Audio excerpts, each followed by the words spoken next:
नमस्ते दोस्तों, stock sense में आपका स्वागत है। अगर आप शेयर बाजार और निवेश की दुनिया में रुचि रखते हैं तो आपने बिल्कुल सही जगह पर क्लिक किया है। दोस्तों, ये हमारा नया चैनल है और हमें आपके साथ जुड़कर बहुत खुशी हो रही है।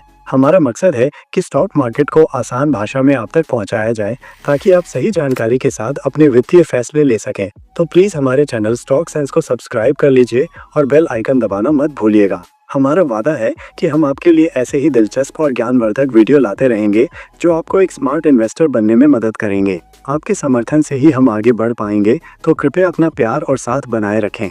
अब आते हैं आज के मुद्दे पर, जो कि इन दिनों मार्केट में काफी गरमाया हुआ है, एसबीआई के शेयर्स और उनकी संभावित 1,000 रुपए तक की उड़ान। हाल ही में कई बड़े विशेषज्ञों ने एसबीआई के शेयरों को लेकर अपनी राय जाहिर की है और उनमें से ज्यादातर का मानना है कि इस स्टॉक में अभी भी काफी दम है। लेकिन एक खास रिपोर्ट ने तो मार्केट में तहलका मचा दिया है। सोचिए, एक ऐसी रिपोर्ट जिसमें एक ब्रोकरेज फर्म ने एसबीआई के शेयर का टारगेट प्राइस सीधा 1,000 रुपए तक बढ़ा दिया है। ये कोई छोटी बात नहीं है दोस्तों, लेकिन क्या ये वाकई में एक सुनहरा मौका है या फिर हमें थोड़ा सावधान रहने की जरूरत है? सोचिए, जरा कल्पना कीजिए, एक ऐसा बैंक जिसकी बैलेंस शीट 62 लाख करोड़ की है। क्या आप जानते हैं ये रकम दुनिया के 174 देशों की कुल जीडीपी से भी ज्यादा है। ये आंकड़ा सुनकर ही पता चलता है कि हम किस विशालकाय संस्थान की बात कर रहे हैं। और इसी विशालकाय बैंक के बारे में 51 विश्लेषकों में से 41 ने इस स्टॉक को खरीदने की सलाह दी है। ब्रोकरेज फर्म नोमुरा ने तो एक कदम और आगे बढ़ते हुए एसबीआई के शेयर का अपना टारगेट प्राइस 825 रुपए से सीधा 1,000 रुपए कर दिया है। उनका मानना है कि एसबीआई की बैलेंस शीट में जो जबरदस्त बढ़ोतरी हुई है वो इस शेयर को नई ऊंचाइयों पर ले जा सकती है। ये खबर सुनकर किसी भी निवेशक का उत्साहित होना लाजमी है। एक तरफ इतने सारे एक्सपर्ट्स का पॉजिटिव रुख और दूसरी तरफ एक बड़ी ब्रोकरेज फर्म का इतना बड़ा भरोसा। ये वाकई में एक दिलचस्प स्थिति है। लेकिन ठहरिए, हमेशा की तरह हमें सिक्के का दूसरा पहलू भी देखना होगा। मार्केट हमेशा सीधा नहीं चलता और शेयर की कीमतें कई चीजों से प्रभावित होती हैं। सिर्फ एक्सपर्ट्स की राय या एक ब्रोकरेज फर्म का टारगेट प्राइस ही सब कुछ नहीं होता। हमें ये भी देखना होगा कि एसबीआई के सामने आगे क्या चुनौतियां हैं। क्या इकोनॉमी की स्थिति इस ग्रोथ को सपोर्ट करेगी? क्या कोई ऐसा रिस्क फैक्टर है जिसे हम नजरअंदाज कर रहे हैं?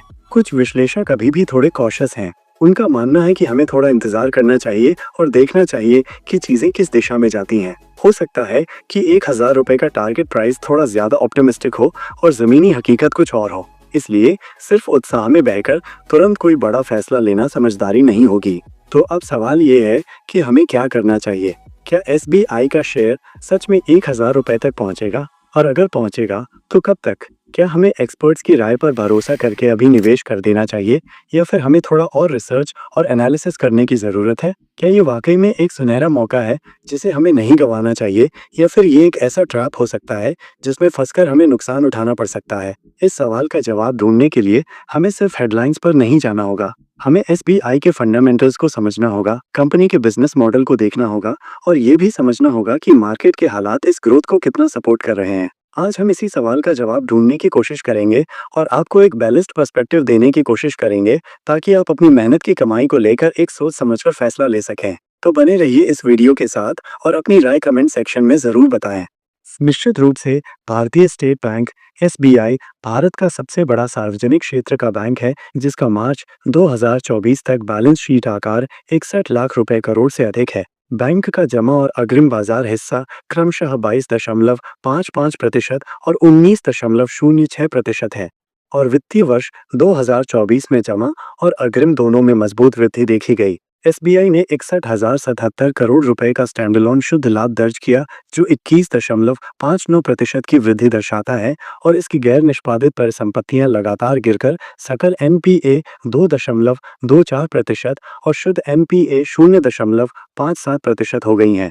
बैंक का पूंजी पर्याप्तता अनुपात 31 मार्च 2024 तक 14.28% था। एसबीआई की भविष्य की विकास क्षमता सकारात्मक दिखती है, जिसे इसके मजबूत ब्रांड, व्यापक शाखा नेटवर्क, डिजिटल परिवर्तन पर ध्यान और सरकारी समर्थन से बल मिलता है। हालांकि बैंक को बढ़ती प्रतिस्पर्धा और तकनीकी परिवर्तनों जैसी चुनौतियों का सामना करना पड़ सकता है। विश्लेषकों का अनुमान है कि एसबीआई का राजस्व मामूली रूप से घट सकता है, लेकिन इसकी आय में वृद्धि होने की उम्मीद है और इक्विटी पर रिटर्न भी आशाजनक है।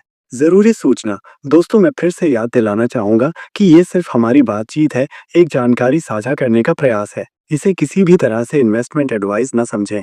पैसे से जुड़े किसी भी फैसले को लेने से पहले हमेशा अपने फाइनेंशियल एडवाइजर से सलाह जरूर लें। आपका पैसा बहुत कीमती है और इसे हमेशा सोच समझकर ही इन्वेस्ट करना चाहिए। शेयर बाजार में निवेश जोखिमों से भरा होता है, इसलिए अपनी रिसर्च करें और समझदारी से काम लें।